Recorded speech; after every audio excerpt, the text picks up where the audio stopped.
Selamat datang di channel Simar Imam. Sembari mendengarkan tinggalkan like dan komentarnya bosku. Jangan lupa pasang headset kalian. Siapkan kopi dan camilan. Lupakan pahitnya kehidupan. Mari kita dengarkan sambil rebahan. Penembak jitu terbaik. Bab 725. Wow. Di dalam hutan, sesosok tubuh tersandung ke depan. Ada beberapa bekas darah di punggungnya yang cukup dalam hingga tulangnya terlihat. Namun, dia mengabaikan perawatan apapun dan hanya berlari ke depan dengan putus asa. Pria yang terluka itu tak lain adalah Ang Li yang baru saja lolos dari kematian. Setelah membunuh manusia serigala dengan palu kayu, manusia serigala lainnya melarikan diri. Lian menyesalinya, menemukan palu kayu itu secepat mungkin, dan mulai bertarung dengan manusia serigala kedua. Awalnya, Lian hampir tidak bisa mengatasinya, tetapi dia tidak menyangka bahwa manusia serigala yang lengannya tertiup oleh guntur palem juga mengejarnya, dan secara diam-diam menyerang Lian dari belakang sementara Lian menyerang manusia serigala lain dengan logam aktif. Terluka parah, Lian tidak punya pilihan selain menyuntikkan energi aslinya ke palu kayu lagi untuk bertarung sampai mati. Kali ini saya cukup beruntung bisa membunuh dua manusia serigala sekaligus. Konsekuensinya adalah tidak banyak energi sejati yang tersisa di tubuh Lian. Jangankan manusia serigala, binatang apapun yang muncul di hutan bisa membunuh Ang Li. Setelah mengambil palu kayu, Lian mulai berlari dengan putus asa, berharap menemukan tempat yang aman untuk menyembuhkan luka-lukanya. Lian menelan 2 pil penyembuh dalam perjalanan. Jika bukan karena pil penyembuh di tubuhnya, Lian akan mati karena kehilangan banyak darah. Ledakan. Ada guntur teredam di langit, dan tak lama kemudian tetesan air hujan besar turun dengan lebat. Lian diam-diam senang karena hujan bisa menghilangkan bau darah di udara dan mengurangi kemungkinan diserang binatang buas. Di saat yang sama, hujan juga dapat menghapus jejak yang ditinggalkan Ang Li agar tidak dikejar musuh. Menemukan lubang pohon, Lian melemparkan pil penyembuhan lagi ke dalam mulutnya, diikuti dengan pil pembangun Yuan lainnya. Dia duduk bersila dan berharap bisa mendapatkan kembali energi secepat mungkin untuk menghadapi krisis yang mungkin timbul di kapanpun. Setelah menyempurnakan beberapa pil Yuan secara berurutan, energi sejati Lian dipulihkan sampai batas tertentu, dan luka di punggungnya tidak lagi serius di bawah pengaruh pil penyembuhan. Awalnya, Lian ingin terus bersembunyi di sini untuk pulih, tetapi pada saat ini, ledakan besar terjadi. Tempat terjadinya ledakan tidak jauh dari Lian, dan sesekali terdengar beberapa jeritan binatang. Raja Kong. Lian mengangkat alisnya, menduga ada orang lain yang menemukan King Kong dan berkonflik dengannya. Ang Li tidak memiliki banyak niat buruk terhadap King Kong.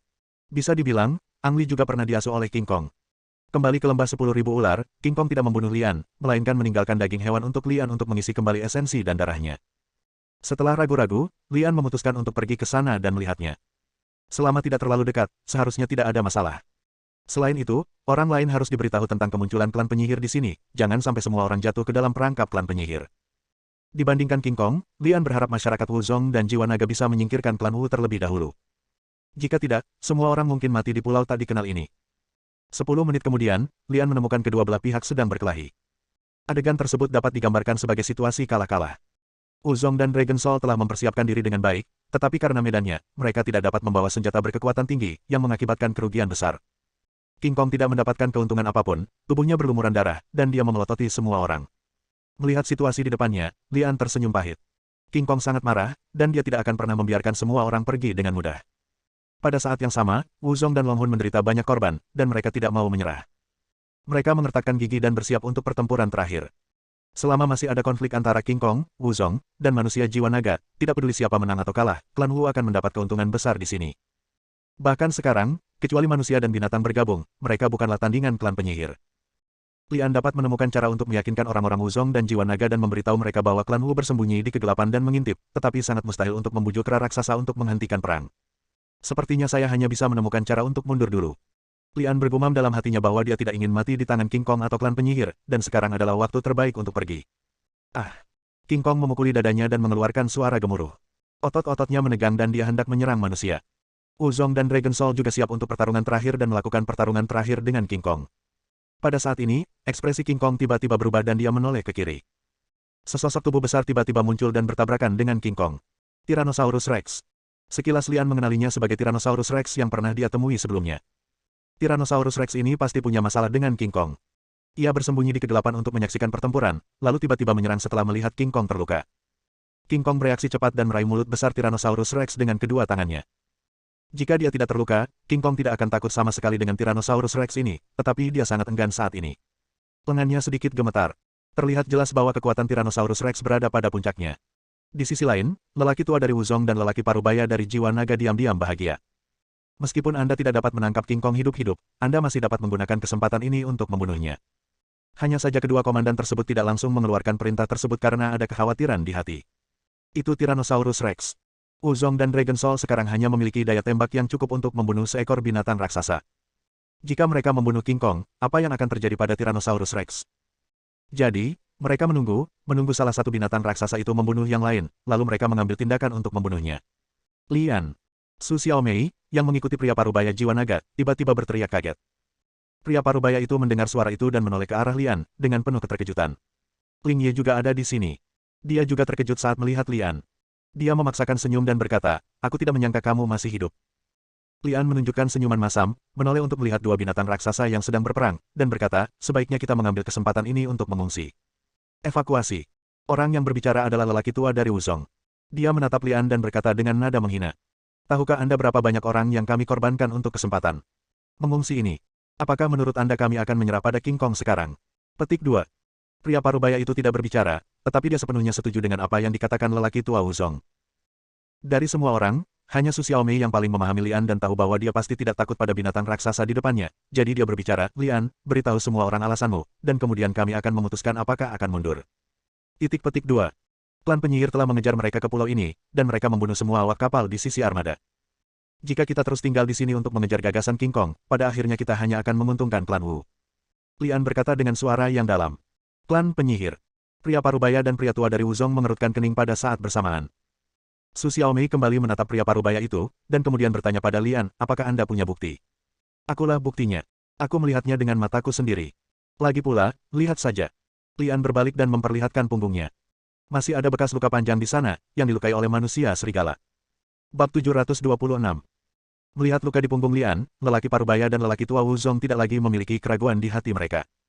Mereka hanya memandang King Kong yang terjerat dengan Tyrannosaurus Rex dengan rasa kasihan dan dengan tegas memberi perintah untuk mengungsi. Papa.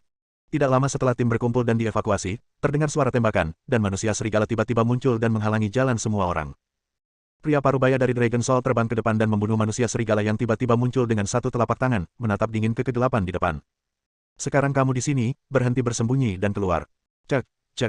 Sambil tertawa aneh, Wu Mo berjalan keluar dikelilingi oleh penyihir cantik, diikuti oleh penyihir dan manusia serigala yang tak terhitung jumlahnya.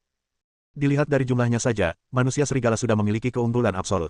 Tidak mungkin membiarkan Wuzong dan Long Hun hanya duduk di sana dan mati. Terlebih lagi, orang-orang jiwa naga menculik Grey terakhir kali untuk melakukan penelitian terhadap klan penyihir, dan mereka sudah memiliki metode tertentu untuk menghadapi klan penyihir. Wu Mo tampak menyendiri, dan dengan pandangan dingin, matanya tertuju pada Lian. Cek, aku tidak menyangka kalau nyawa anakmu masih kuat untuk bertahan sampai sekarang. Lian diam-diam marah, mengetahui bahwa manusia serigala yang melacaknya sebelumnya dihasut oleh pihak lain. Hah. Alis Wu Mo sedikit mengembun, dan kemudian wajahnya bersinar. Aku tidak menyangka kamu akan membawa kristal energi itu bersamamu. Dalam hal ini, serahkan. Petik 2. Kristal energi. Ekspresi Lian menjadi gelap. Sejak terakhir kali kristal energi membawanya melewati waktu, Lian telah membawanya bersamanya, tetapi kristal tersebut dilindungi dalam bentuk khusus yang tidak dapat dideteksi sama sekali oleh orang biasa. Siapa sangka Wu Mo akan menyadari keberadaan kristal energi begitu dia muncul. Aneh untuk dikatakan. Sudah beberapa bulan berlalu, dan kristal energi belum menunjukkan apapun. Dalam 2 hari terakhir, Lian merasakan fluktuasi kristal energi mulai meningkat, dan sepertinya dia dapat memulai perjalanan waktu lain kapan saja. Waktu. Lian menantikan hal ini. Bahkan jika dia tidak tahu kemana kristal energi akan membawanya, dia masih berharap untuk mengalaminya sekali. Kristal energi macam apa yang bukan kristal energi? Nak, aku tidak peduli apakah kamu berasal dari klan penyihir atau klan hantu, sebaiknya kamu segera menyingkir. Jika tidak, jangan salahkan saya karena melakukan pembunuhan besar-besaran. Petik 2. Orang tua Wuzong berteriak dengan sangat mendominasi, dan pada saat yang sama, seluruh aura alam Wuzong terpancar. Wu Mo mendengus dengan nada menghina dan berkata dengan santai, orang tua, karena kamu sedang terburu-buru untuk bereinkarnasi, aku akan memberimu tumpangan. Saat dia mengatakan itu, Wu Mo terbang keluar dari udara dan bertepuk tangan dengan satu telapak tangan. Pengadilan kematian. Orang tua Wuzong juga melompat, mengeluarkan seluruh kekuatannya, dan menyerang Wu Mo. Wu Mo Ren kembali mendengus menghina di udara, dan kabut hitam muncul dari telapak tangannya, yang langsung mengembun dan mengembang menjadi tangan hitam besar, bertabrakan dengan lelaki tua Wuzong. Bang! Dengan suara keras, Wu Mo mendarat dengan ringan di tanah, tetapi lelaki tua Wuzong itu terbang terbalik, mengeluarkan seteguk darah. Setelah mendarat, dia dengan cepat melemparkan pil penyembuhan ke dalam mulutnya dan menatap Wu Mo dengan ekspresi terkejut di wajahnya. Rilem Master Bela Diri tidak dapat menahan serangan Wu Mo, semua orang sangat terkejut. Lian sudah mengira bahwa Wu Mo akan menjadi kuat, tetapi dia tidak menyangka bahwa dia akan menjadi begitu kuat sehingga bahkan Master Bela Diri pun tidak bisa menandinginya. Dalam hal ini, bahkan palu kayu pun tidak dapat membunuhnya. Ditambah dengan fakta bahwa pihak lain tertarik pada kristal energi, Lian melihat sekeliling dan memutuskan untuk mencari kesempatan untuk melarikan diri terlebih dahulu. Ah, jeritan tiba-tiba datang. Ternyata itu adalah anggota jiwa naga yang berada di pojok. Dia tidak tahan dengan suasana tegang dan ingin melarikan diri. Umo hanya mendengus pelan, bahkan tanpa memandangnya, dan berkata kepada pria parubaya dan pria tua dari Wuzong di depan Su Xiaomei, sekarang aku akan memberimu pilihan, bunuh diri sendiri atau aku akan membunuhmu. Petik 2. Hanya kamu. Pria parubaya itu meraung keras, seluruh tubuhnya penuh momentum, dan dia bergegas ke arahnya seperti bintang jatuh. Hampir di saat yang sama, 4 penyihir menawan yang berdiri di belakang Umo juga bergerak. Budidaya keempat penyihir ini bukan pada tingkat seni bela diri saja. Dari segi seni bela diri saja, mereka bukanlah tandingan pria parubaya, namun mereka semua mahir dalam ilmu sihir. Segera setelah keempat orang itu mulai, mereka mulai melakukan sihir. Kabut hitam menghantam pria parubaya itu, membentuk formasi penyihir kecil dan menjebak pria parubaya itu di dalam. Pria parubaya itu mencoba kabur beberapa kali, tapi gagal. Hubungan Su Xiaomei dengan pria parubaya seharusnya sangat dekat. Melihat ini, ekspresinya sedikit berubah, tetapi dia segera menjadi tenang dan berteriak, semuanya, berkumpul dan bunuh binatang buas ini. Orang-orang jiwa naga mematuhi perintah dan mulai bertarung dengan seluruh kekuatan mereka. Mereka juga tahu bahwa jika mereka tidak berjuang keras, mereka akan mati di sini. Pada saat yang sama, lelaki tua Wuzong telah menstabilkan luka-lukanya, dia berbalik dan berbisik kepada Ling Ye, ikuti aku, ayo bertarung. Ling Ye menepuk keningnya dan menoleh untuk melihat Lian, tapi tidak mengatakan apa-apa. Perkelahian terjadi. Umo tidak mempedulikannya, tapi diam-diam melayang di depan Lian. Nak, kamu ingin pergi kemana? Lian mengerutkan kening, dan langkah dia yang hendak melarikan diri berhenti lagi, dan tubuhnya memancarkan cahaya merah samar. Serahkan kristal energinya, dan aku bisa menjadikanmu sebagai mayat utuh, atau mengubahmu menjadi boneka penyihir. Yang disebut boneka penyihir adalah boneka mayat, mirip dengan zombie, tetapi sepenuhnya patuh kepada penyihir. Untukmu. Lian membuang sesuatu, diam-diam menyuntikkan energi aslinya ke dalam palu kayu. Ekspresi Umo berubah drastis ketika dia melihat ini, dan dia dengan cepat menarik diri dan mundur. Pada saat yang sama, dia membuka mulutnya dan mengeluarkan aliran kabut hitam, berubah menjadi ular kabut dan menyerang palu kayu. Palu kayu menghantam ular kabut, samar-samar mengeluarkan suara Sansekerta, membunuh ular kabut. Umo mengandalkan ular kabut untuk menyerang dan menghindari serangan palu kayu, tapi wajahnya pucat dan tidak berwarna. Lian melintas dan meraih palu kayu di tangannya. Palu kayu ini adalah alat langka untuk menyelamatkan nyawanya, dan dia tidak ingin meninggalkannya di sini. Warisan Buddha. Mendengus. Saya tidak menyangka anak Anda benar-benar mendapatkan warisan Buddha. Pantas saja Anda bisa membunuh saudara ketiga saya terakhir kali. Tapi ini benar. Serahkan warisan Buddha dan kristal energi kepada saya. Petik 2. Kata Umo sambil terbang dan menamparnya dengan satu telapak tangan. Kabut hitam mengalir keluar dari telapak tangan, mengembun menjadi tangan hitam besar dan meraih Lian. Itu adalah gerakan yang sama yang melukai lelaki tua Wuzong sebelumnya. Saat ini, Lian belum sempat menyuntikkan energi aslinya ke dalam palu kayu. Bahkan jika dia punya waktu untuk menyuntikkan energi aslinya, dia tidak akan bisa bertarung lagi jika dia mengalahkan gerakan ini dengan palu kayu. Dalam keputusasaan, Lian mengayunkan pedang lampu hijau dan menggunakan teknik pedang cahaya mengalir untuk membuat perisai pedang pelindung di depannya.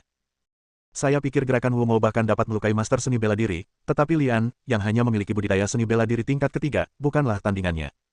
Segera setelah penutup pedang menyentuh tangan hitam itu membuat ledakan dan runtuh seketika. Tangan hitam itu terus meraih Lian. Babak 727. Lian merasa seperti tercekik. Udaranya terjepit seolah-olah tubuhnya akan meledak. Perbedaan kekuatan antara musuh dan kita terlalu jauh. Tepat ketika Lian mengira dia akan mati di sini, kristal yang tersembunyi di tubuhnya tiba-tiba bersinar, memancarkan sumber cahaya hijau dan membungkus Lian. Sesaat Lian merasa kembali normal, disusul rasa pusing. Mungkinkah itu? Deburan ombak menghantam bebatuan, angin sepoi-sepoi membelai wajah, dan udara lembab membuat sedikit tidak nyaman. Lian berbaring di batu pantai, perlahan-lahan sadar kembali, membuka matanya dan menatap langit biru. Karena dia sudah siap mental dan menebak bahwa kristal energi telah membawanya melalui perjalanan waktu yang lain, Lian tidak terlalu terkejut ketika dia melihat lingkungan asingnya. Kepalaku masih terasa pening akibat perjalanan waktu. Setelah sadar kembali, Lian secara naluriah mengulurkan tangan untuk menyentuh kristal energi. Anda tahu, tanpa kristal itu, Anda mungkin tidak akan pernah bisa kembali. Hilang. Lian merasakan jantungnya berdebar kencang. Dia teringat bahwa dia kehilangan banyak barang selama perjalanan pertamanya kali ini. Apakah kamu mencari ini? Tiba-tiba terdengar suara yang agak serak. Seolah ditusuk kalajengking, Lian melompat dengan ho, memegang pedang lampu hijau di tangannya dan menatap ke arah suara. Detik berikutnya, Lian tercengang. Saya melihat seorang pria dengan rambut acak-acakan duduk bersila di atas batu datar yang jaraknya 10 meter. Dia tampak berusia sekitar 40 atau 50 tahun, tetapi wajahnya penuh pesona maskulin. Yang mengejutkan Lian bukan hanya pria tersebut, melainkan seekor orangutan yang duduk bersila di sisi kanan pria tersebut. Orangutan ini tingginya hanya setengah manusia, namun Lian sekilas mengenalinya sebagai King Kong raksasa yang ia temui kemudian. Ini adalah masa kanak-kanak King Kong, dan dia jauh dari yakin. Dia duduk bersila, tidak bernapas seperti manusia, tetapi bermain dengan batu tumpul, yang merupakan kristal energi yang membawanya ke ruang dan waktu ini. Lian tiba-tiba tiba di lingkungan yang aneh. Tidak banyak energi yang tersisa di tubuhnya, dan pria di seberangnya tampak tak terduga. Setelah sedikit mempertimbangkan, Lian meletakkan pedang hijau di tangannya, menangkupkan tangannya dan berkata, junior telah bertemu dengan senior. Setelah jeda sebentar, matanya tertuju pada kristal energi yang dipegang oleh King Kong. Senior, batu itu sangat penting bagi saya, bisakah Anda mengembalikannya kepada saya? Xiao Jin. King Kong mendengus menghina Lian dan melemparkan kristal ternoda di tangannya dengan sangat tidak senang. Orang ini memiliki temperamen yang buruk di usia yang begitu muda. Terima kasih, senior. Lian buru-buru menyimpan kristal itu, lalu berdiri di sana tanpa berani bergerak gegabah. Pria itu menatap Lian beberapa saat lalu menghela nafas pelan dan berkata, saya sudah lama tidak menerima pelanggan yang datang ke tempat saya. Sekarang kamu di sini, itu adalah takdir antara kamu dan aku. Xiao Jin, petiklah buah-buahan. Petik 2. King Kong di samping menyeringai pada Lian, tapi dia sangat patuh pada kata-kata pria itu, berbalik dan berlari menuju hutan di belakang. Setelah pria itu selesai memberikan instruksi, dia memejamkan mata dan berhenti menatap Lian. Lian merasa sedikit malu sejenak. Dia punya banyak pertanyaan yang ingin dia tanyakan tetapi tidak berani mengganggunya. Untungnya, Xiao Jin pergi dan segera kembali, sambil memegang seikat pisang, buah-buahan liar, dan makanan lainnya di pelukannya. Lian sangat lapar, jadi dia tidak sopan. Dia mengambil dan memakannya, tapi dibenci oleh King Kong. Hantu lapar, sudah berapa lama kamu belum makan? King Kong berbicara dengan matanya. Lian mengabaikan King Kong, mengapa repot-repot bersaing dengan binatang buas. Semakin dia mengabaikan King Kong, semakin dia menjadi depresi dan marah, dan mengayunkan tinjunya ke arah Lian seolah menantangnya. Setelah makan buah liar, Lian tiba-tiba merasakan panas lembab di perut bagian bawahnya. Ini adalah buah rohani. Lian tampak sedikit terkejut, melihat ke bawah ketumpukan buah-buahan yang tampaknya biasa di depannya. Setiap buah yang dia makan dapat memberinya banyak manfaat, dan efeknya tidak kalah dengan pil Peiyuan berkualitas tinggi. Mungkinkah mirip dengan buah ginseng dari lembah Wanshe? Lian ingin bertanya, tapi dibenci oleh King Kong, seolah-olah dia sedang menertawakannya karena tidak makan makanan enak. Kuda, telur. Postur tubuhmu saat baru bangun tidur pasti salah. Berapa kali kamu ditertawakan oleh binatang buas hanya dalam waktu singkat? Tidak peduli berapa jumlahnya, Lian memakan semua buahnya, lalu duduk bersila untuk mencernanya.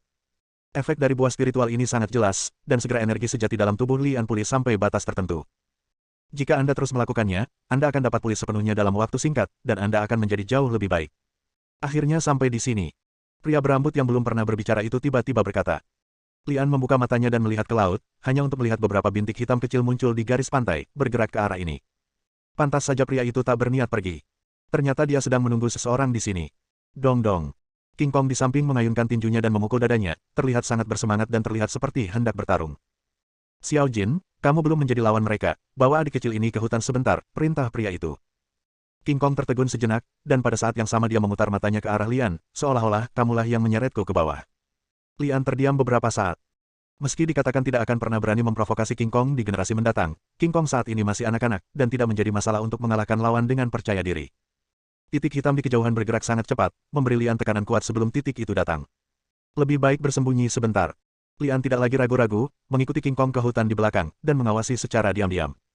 Bintik hitam itu adalah selusin perahu kayu besar, dengan laki-laki dan perempuan di atasnya, dan jumlahnya mencapai 1000 orang. Setelah kapal raksasa itu berlabuh, orang-orang ini segera mendarat dan mengepung pria yang keluar itu. Nianseng, menurutmu semuanya akan baik-baik saja hanya dengan berlari ke sini. Karena jaraknya yang jauh, Lian tidak dapat mendengar dengan jelas, namun samar-samar dia dapat mendengar seseorang memanggil pria itu, Nianseng. Nian, harus menjadi nama belakang orang lain, dan Seng, adalah gelar kehormatan. Kalau dipikir-pikir, pria ini pasti orang yang kuat, dan dia tidak akan disebut orang suci jika tidak melakukannya. Adapun ribuan orang itu, mereka adalah musuh pria itu. Lian memperhatikan dari kejauhan dan melihat bahwa di antara ribuan orang, beberapa yang terlemah memiliki tingkat budidaya ahli bela diri. Kebanyakan dari mereka terkonsentrasi di alam ahli bela diri, sepertiganya berada di alam ahli bela diri, dan ada beberapa yang berada di atas ranah master bela diri. Melihat begitu banyak master muncul pada saat yang sama, Lian merasa khawatir. Tidak peduli seberapa tinggi tingkat kultivasi seseorang, bisakah dia menghadapi pengepungan begitu banyak master pada saat yang bersamaan? Dalam pandangan Ang Li, hal itu sama sekali tidak mungkin. Sebaliknya, King Kong di sampingnya sangat tenang dan menertawakan para penyusup. Suara itu terus terdengar, dan Lian juga mendapat gambaran kasarnya. Para penyusup ini ingin pria tersebut menyerah kepada orang atau organisasi tertentu, namun pria tersebut tidak mau. Dia datang ke pulau ini hanya untuk melarikan diri dari dunia. Bab 728. Manusia serigala dan kelelawar. Lian diam-diam terkejut. Dia tidak menyangka bahwa ribuan orang ini berasal dari klan manusia serigala dan vampir. Mereka menolak membujuk Nianseng, dan segera bertemu dengan pedang dan ingin membunuhnya. Berbicara tentang keluarga kelelawar vampir, Lian sedikit penasaran. Sekarang sudah siang hari. Bukankah makhluk-makhluk di film ini seharusnya langsung mati saat melihat sinar matahari? Selain itu, bukankah manusia serigala dan kelelawar saling bermusuhan? Mengapa sekarang menjadi hubungan kooperatif? Karena Nian Seng, mata Lian tertuju pada pria parubaya dengan rambut acak-acakan. Dikelilingi oleh ribuan musuh yang menjelma menjadi serigala dan kelelawar, tidak ada sedikit pun rasa takut di wajahnya. Dong, dong dong. King Kong kembali bersemangat, mengayunkan tinjunya dan memukuli dadanya, seolah ingin segera keluar untuk membunuh musuh, namun ia hanya sebatas melantunkan perintah suci dan tidak berani keluar. Anda tahu, setelah orang-orang ini bertransformasi, kemampuan mereka bersaing ketat. Lian sangat mengkhawatirkan Nian Seng, dan di saat yang sama dia mengkhawatirkan situasinya sendiri. Saya baru saja tiba di ruang dan waktu ini, dan saya bahkan tidak tahu di mana saya berada. Jika Nian Seng mati seperti ini, dia mungkin juga akan diracuni. Memikirkan hal ini, Lian memegang pedang hijau di tangan kanannya dan palu kayu di tangan kirinya. Matanya melihat sekeliling, berencana untuk segera melarikan diri jika terjadi kesalahan. Adegan selanjutnya mengejutkan Lian. Dapat dikatakan bahwa rahangnya jatuh ke tanah karena terkejut. Kedua belah pihak mulai bertempur, dan ribuan musuh menyerbu masuk seperti air pasang. Pada saat ini, Nian Seng tiba-tiba memegang pedang kecil sederhana di tangan kanannya. Lian tidak melihat adanya gerakan pihak lain untuk menghunus pedang. Pedang itu sepertinya aslinya ada di tangan Nian Seng. Pedang kecil kuno bukanlah pedang kecil sungguhan, tetapi terbuat dari energi sejati yang terkondensasi. Mengubah energi sejati menjadi bentuk adalah keterampilan unik yang hanya bisa dikuasai oleh orang-orang berkuasa di atas alam Wuzong. Lian yakin tingkat kultivasi Nian Seng pasti di atas alam Wuzong. Jika itu hanya bentuk energi sebenarnya, Lian tidak akan begitu terkejut. Yang benar-benar mengejutkan Ang Li adalah langkah selanjutnya dan pembunuhan instan. Ada ribuan musuh, hanya dengan melihatnya saja sudah membuat kulit kepala seseorang mati rasa. Bahkan jika master di atas alam Wuzong ingin membunuh mereka, mereka harus menggunakan beberapa cara untuk melakukannya. Siapa sangka Nian Seng akan bergerak begitu musuh bergerak. Pemandangan aneh muncul. Seseorang melihat Nian Seng berubah menjadi 2, 2 berubah menjadi 4, 4 berubah menjadi 8, dan 8 berubah menjadi 16. Akhirnya, ribuan Nian Seng muncul, dan kemudian mengayunkan pedang mereka pada saat yang sama, membunuh ribuan musuh di bawah pedang. Kedengarannya panjang, tapi sebenarnya semuanya terjadi dalam sekejap, sehingga Ang Li menyebutnya sebagai pembunuhan instan. Dalam sekejap, ribuan manusia serigala dan kelelawar dibantai. Apa konsep ini? Lian berkedip keras dan memastikan bahwa dia tidak terpesona sekarang. Memang ada ribuan Nian Seng yang muncul pada saat yang bersamaan. Jika transformasi energi sejati menjadi bentuk adalah metode yang hanya bisa digunakan oleh ahli bela diri, maka saya tidak tahu bagaimana menjelaskan kemunculan ribuan inkarnasi Lian. Mungkinkah Nian Seng juga mengetahui sejenis ilmu sihir? Salah. Lian sangat yakin bahwa Nian Seng sedang berlatih semacam seni bela diri yang mendalam. Kehadiran ribuan inkarnasi menunjukkan bahwa budidaya seni bela dirinya telah mencapai tingkat yang tidak terbayangkan. Setelah membunuh 1000 musuh seketika, inkarnasi Nian Seng menghilang dan berdiri sendirian di pantai, tidak tahu apa yang dia pikirkan. King Kong yang bersemangat terlihat sangat kecewa. Dia bahkan tidak sempat mengambil tindakan. Lian, yang butuh waktu lama untuk bereaksi, berjalan keluar hutan, merasa seperti peziarah di setiap langkah yang diambilnya. Baca Roh Kudus. Berani menyebut dirinya suci, dan ditambah dengan metode yang baru saja dia gunakan, apakah pria di depannya benar-benar bisa menjadi orang suci? Di belakang Nian Seng, Lian jelas tidak merasakan tekanan apapun, sama seperti Nian Seng hanyalah orang biasa, tapi dia tidak bisa menanyakan pertanyaan di dalam hatinya. Sehat. Nian Seng menghela nafas pelan dan berkata, "Adik, jika tidak terjadi apa-apa, bantu aku menyingkirkan mayat-mayat ini." Apakah Ang Li punya alasan untuk menolak? Lawannya membunuh 1000 master dalam sekejap, dan dia mungkin bahkan tidak perlu menggerakkan satu jari pun untuk membunuhnya. Membuang ribuan mayat bukanlah apa-apa bagi Ang Li, cukup membuang semuanya ke perahu dan membakarnya. Ditambah lagi dengan bantuan King Kong, tidak banyak waktu yang terbuang. Seluruh proses, Nian Seng berdiri di sana dan menonton, tetapi tidak berkata apa-apa dan tampak sangat khawatir. Baru setelah kapal raksasa dan mayat-mayat itu menjadi abu, Nian Seng berbalik dan berjalan menuju hutan. Pihak lain tidak menyambutnya, jadi Lian ragu-ragu tetapi mengikutinya. Lagi pula, saya tidak akrab dengan tempat ini, dan hanya Tuhan yang tahu bahaya apa yang ada di sana. Relatif aman bersama orang yang berkuasa, selama saya tidak memprovokasi dia. Sebuah gua sederhana dipotong menjadi sebuah ruangan batu, yaitu gua tempat Nian Seng dan Fajra tinggal bersama. Lian tidak berani masuk, jadi dia hanya membuat api di luar gua dan menghabiskan malam dengan pikiran acak di benaknya, kebanyakan tentang adegan membunuh ribuan musuh dalam sekejap dengan nyanyian sucinya. Kemunculan Nian Seng membuat Lian benar-benar paham apa artinya ada dunia di luar dunia dan ada orang di luar dunia. Di saat yang sama, Lian juga menantikan kesempatan ini, memikirkan kapan dia bisa mencapai kondisi Nian Seng. Lian tertidur dalam keadaan linglung. Ketika dia bangun lagi, dia terkejut karena ketika dia membuka matanya, dia melihat seorang manusia dan seekor binatang berdiri di depannya. "Sial, kenapa kamu tidak menyadarinya sama sekali?" Lian diam-diam mengutuk, menyalahkan dirinya sendiri karena terlalu ceroboh. Dengan kultivasi Nian Seng, wajar jika Lian tidak dapat mendeteksi pendekatan pihak lain, tetapi agak tidak masuk akal jika dia bahkan tidak menyadari kemunculan King Kong. "Senior." Lian berpikir sejenak dan berdiri untuk memberi hormat. Nian Seng menatap Lian tanpa ekspresi untuk waktu yang lama, seperti yang dia lakukan saat mereka pertama kali bertemu kemarin. "Apakah kamu ingin belajar seni bayangan?" Nian Seng tiba-tiba bertanya. "Teknik membagi bayangan." Lian tampak sedikit terkejut, lalu memikirkan sesuatu dan bertanya, apakah seni bela diri yang senior gunakan untuk membunuh musuh dengan satu gerakan kemarin? Nian Seng mengangguk. Pikirkan. Jawab Lian tanpa ragu-ragu. Alasan terbesar mengapa dia mengikuti Nian Seng ke sini adalah karena dia mendambakan seni bela diri ajaib semacam itu, tetapi Lian tidak pernah tahu bagaimana cara berbicara. Jika pihak lain tidak senang, dia bahkan tidak akan tahu bagaimana dia akan mati. Sekarang pihak lain mengambil inisiatif untuk bertanya, Lian secara alami akan memanfaatkan kesempatan ini. Oke, aku akan mengajarimu, kata Nian Seng dengan tenang. Keesokan harinya, Lian tinggal di dalam gua untuk mempelajari teknik membelah bayangan dari Nian Seng.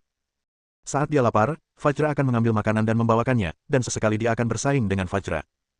Meskipun King Kong hanyalah seekor orangutan, bagaimanapun juga dia adalah hewan peliharaan yang mengikuti Nian Seng. Metode pernapasannya adalah apa yang diajarkan Nian Seng kepadanya, yang membuatnya lebih kuat dari Lian di usia muda. Sejujurnya, Lian juga mendambakan metode pernapasan Nian Seng. Namun anehnya Nian Seng hanya mengajarkan teknik pemisahan bayangan Lian, tapi tidak mengajarkan metode pernapasan Lian. Lian penasaran, tapi dia tidak berani bertanya lagi. Bagaimanapun, ini sudah merupakan kesempatan besar baginya untuk mendapatkan teknik pemisahan bayangan, jadi bagaimana dia berani berharap terlalu banyak. Selain itu, alasan mengapa Nian Seng hanya mengajarkan teknik pemisahan bayangan tetapi tidak mengajarkan teknik pernapasan pasti ada pengaturannya. Bersambung.